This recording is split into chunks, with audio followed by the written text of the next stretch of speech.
Burkina Faso é um país localizado na África Ocidental.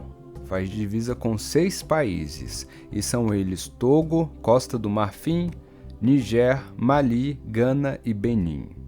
Não possui saída para o mar. A capital é Ouagadougou, eu não sei se eu falei certo, a cidade mais populosa do país. A população aproximada é de pouco mais de 20 milhões de habitantes, e o idioma oficial é o francês, herança colonial. O país é bastante dependente da agricultura, setor da economia em que a maior parte da população tira o sustento. E a exportação de minérios como ferro, ouro, cobre e cassiterita ajuda significativamente na economia do país. Burkina Faso possui um dos piores índices de desenvolvimento humano do planeta, e o índice de crianças fora da escola é alarmante. A história desse país é muito antiga. Arqueólogos encontraram vestígios humanos de povos caçadores-coletores que viveram na região leste de Burkina Faso, onde hoje está localizado o sítio arqueológico de Boura. Esses humanos teriam surgido ali há pelo menos 12 mil anos. Os arqueólogos apontam que esses povos teriam dado origem ao que posteriormente seriam os reinos Mossis, um conjunto de reinos guerreiros que se formaram no território de Burkina Faso em meados do século XI, no alto do rio Volta. Inclusive, Burkina Faso é um nome extremamente recente dado ao país. Até 1984, Burkina Faso se chamava República do Alto Volta, nome estabelecido às vésperas da independência, que viria em 1960. Entre os reinos Mossis, 2 se destacaram bastante entre os séculos XII e XIX. Um foi o Yatenga e o outro foi o Ouagadougou. O último dá nome para a capital do país atualmente. Esses reinos lutaram contra o avanço do Império de Songhai no século XIII, contra o Império do Mali no século XIV e também contra os Fulas nos séculos XVIII e XIX.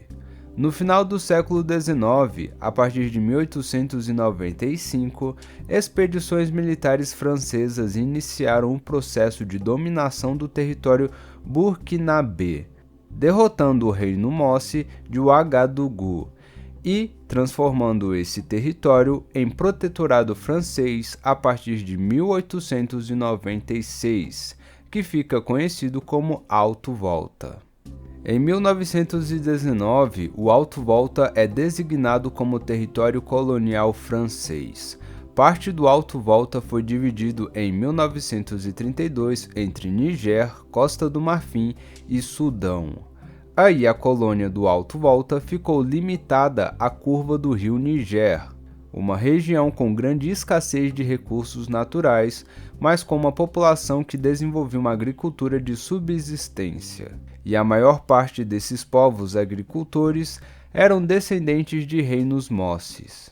Como não havia trabalho para todo mundo, não raramente trabalhadores eram levados para executar trabalhos forçados em territórios vizinhos, como na Costa do Marfim, também colonizada pelos franceses. As relações de trabalho impostas pelos franceses nas colônias eram as mais difíceis possível.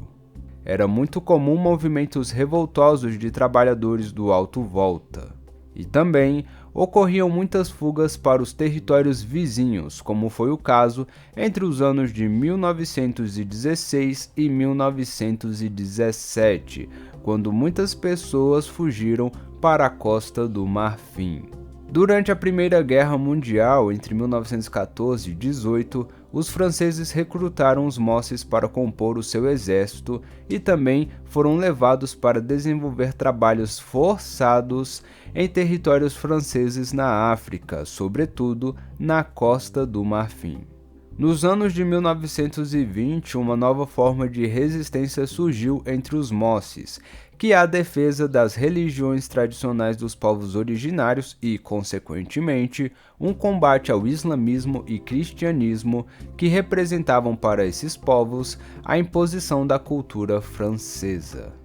E para esse povo Mossi e para todos os povos originários de lá, na verdade, defender a religião era defender o conjunto de valores tradicionais herdados dos antepassados e que carregavam os valores culturais que formavam esses povos. E foi o que ajudou a criar a identidade deles e fez com que esses povos se reconhecessem enquanto etnias, enquanto grupo com identidade. E combater a cultura ocidental representava defender a própria identidade. Logo, a organização popular ganhou mais corpo no Alto Volta. Entre 1936 e 37, foi criada uma Frente Popular que passou a lutar pelo fim dos trabalhos forçados. Na década de 1940, foi criada a União Voltaica, partido que se opôs à eleição de deputados alinhados à França na Assembleia Constituinte de 1946 na colônia.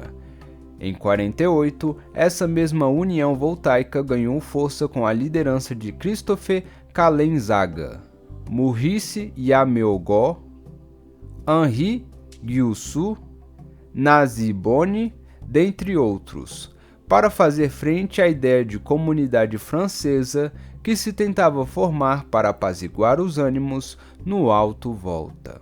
Com o tempo, surgiram divergências entre os membros da União Voltaica.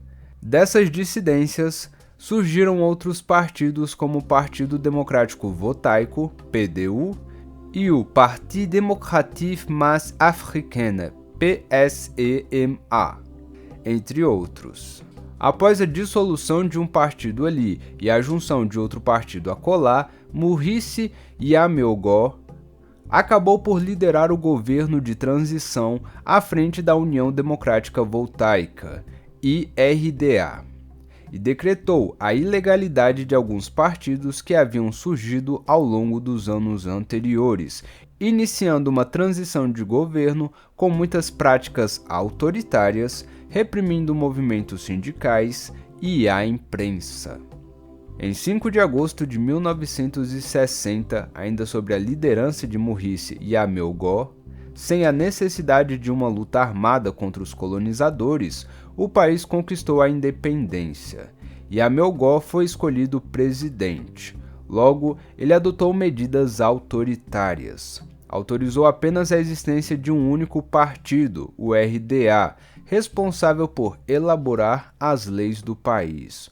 O governo de Yaméogor foi marcado por uma política conservadora, com a aplicação de violência e supressão das liberdades individuais. Mas o seu governo não se sustentou diante de tantas crises e protestos. Em 1966, Sangoulé Lamizana, um tenente-coronel, liderou um conselho militar e deram um golpe de Estado, iniciando a Segunda República de Alto Volta. Mas esse período foi marcado por muitos problemas, desde longos períodos de seca, que levaram até 1 em cada 4 habitantes a fugirem para países vizinhos para não morrer de fome. Na década de 1970, a crise do petróleo, que afetou vários países, piorou ainda mais a situação no país, e Lamizana ainda se meteu num conflito com o vizinho Mali, na Guerra da Faixa de Agacher, conflito por território na região rica em gás natural. Lamizana aceitou em 1976 que se elaborasse uma nova constituição, e em seguida foi permitido a volta do multipartidarismo. Em 1978, Lamizana foi eleito presidente do país. Joseph Issoufou Konombo foi consignado a primeiro-ministro, retornando o governo para os civis.